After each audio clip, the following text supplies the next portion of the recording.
Hi, my name is Eric Bamer. I'm a board-certified family physician, an integrative and holistic medicine specialist, and a doctor of cell biology, neurology, and anatomy from Loyola University in Chicago.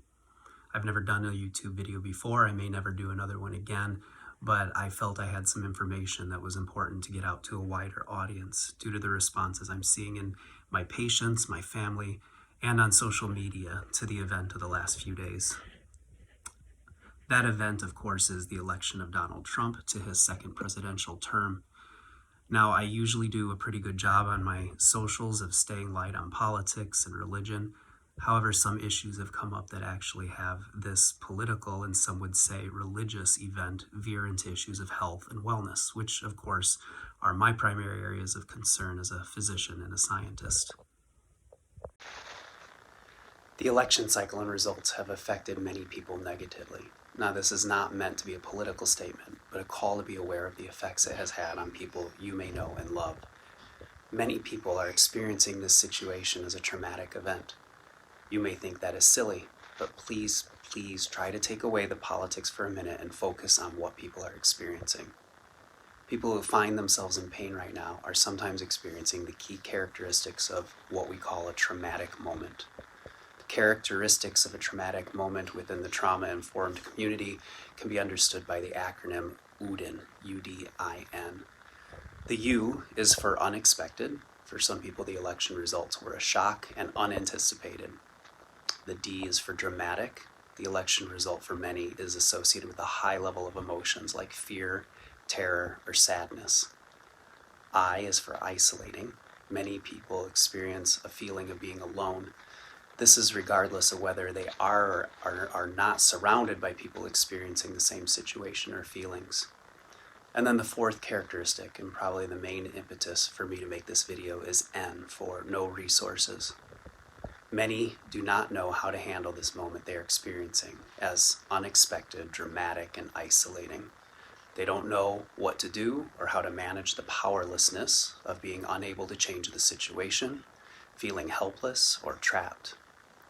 These are the characteristics of trauma. Again, it's not whether you personally see this event as traumatic or not. It's how another person at a different place in life than you is experiencing the moment. I hope you can see that these are experiential. I keep emphasizing that word. Experiences have elements of subjectivity. One person's experience of the election may be joyous relief, and another's may be significant traumatic moment that can result in emotional dysregulation. Emotional dysregulation can manifest in both mental and physical symptoms like mood instability, sleep disturbances, depression, poor concentration, feeling overwhelmed and being unable to complete daily tasks because of that, hypervigilance, digestive dysregulation, nausea, being unable to eat, reflux, things like this. Obsessive compulsions like needing to check your feeds constantly, being glued to the news for updates, and even physical pain, which is a lot of what I end up dealing with. You may respond that these fears are unfounded, but that's not the point.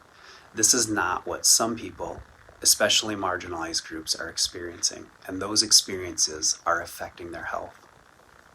I've heard many people respond on the socials that this must be God's will, or with reasons on why the next 4 years will not be as bad as some people fear. Again, that misses the point that is not what some people are experiencing. The trauma is very real regardless of what you may think about the validity of the reasons people are experiencing it, and it's having very real and detrimental consequences for the people experiencing it. The compassionate and empathetic response should be, as the writer of Romans put it, to mourn with those who mourn. You don't have to agree with what someone thinks about the election results to see that people are experiencing very real hurt and to want to help them, whatever their political position. My guess is that most people in this election had their choice on some level, at least based on fear. That is how the campaigns and media have set it up. Fears don't need to be legitimate to be experienced. And if we all remember that about the people around us, we might have more grace for where they are in life. Now, if you are someone who has experienced a traumatic moment as a result of this election and it's affecting you in any of the ways that I mentioned at the beginning, What can you do to gain back some emotional regulation? Here are a couple recommendations, and it's by no means meant to be exhaustive. Find community. Don't be alone in what you're experiencing. Reach out to people who will understand and accept you. If not in real life and face-to-face, then find an online community. I'll put some suggestions in the video description below. Find an emotional freedom techniques practitioner. Emotional freedom techniques, or EFT, is the most powerful tool I know to help regain emotional regulation. You may have heard of it as tapping. That is one element of EFT, but it's much deeper and more powerful when you're able to work with an EFT coach. And most of them are available through Zoom or similar platforms, so you can access the service wherever you are. I'll also put a link to a recommended practitioner and the EFT International website below. Thirdly, take care of yourself. Eat well, stay active, find something that you find joy in. Find a healthcare practitioner who will help guide you in full health for the whole of who you are. And fourthly, meditate. Meditation calms the sympathetic nervous system, which runs on overdrive when you are experiencing trauma. And if you're not someone experiencing trauma, but you want to help those who are, here are the suggestions I have about how to respond. First, recognize that the people around you, and likely someone close to you, is hurting and may need help. Remember that accepting their experience poses no threat to your different political or ideological position, and instead can be incredibly healing to them. Meet people where they are and accept them. They're not looking for advice like, God is in control, this is God's plan, the world will go on. It's not the 4 years of doom and gloom you think it is. Even if your intent is to encourage them, that reads as minimizing the pain they are feeling, and that further isolates them.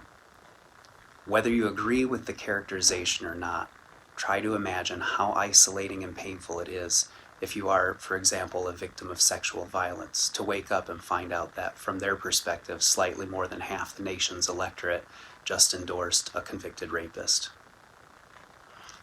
And to conclude, I need to point out it's not just the election event that has resulted in traumatic moments for people. In my role as a physician and in my connections with pastoral folk from my faith community, I'm aware of multiple situations in just the last 2 days since the election of racial bullying and homophobic hate speech, racial profiling, and misogyny. And these are all directly related to the election outcome, and that these were specifically Trump supporters who suddenly felt emboldened to behave in some really dark and ugly ways to other people. I know most people, including Trump supporters, would not endorse this behavior, but it's important to recognize that people are experiencing it so that you can be a source of healing for others. I do hope this was helpful. Please share this video with those who you think might benefit. Don't bother subscribing, as there's no guarantee I will ever do this again. Thanks.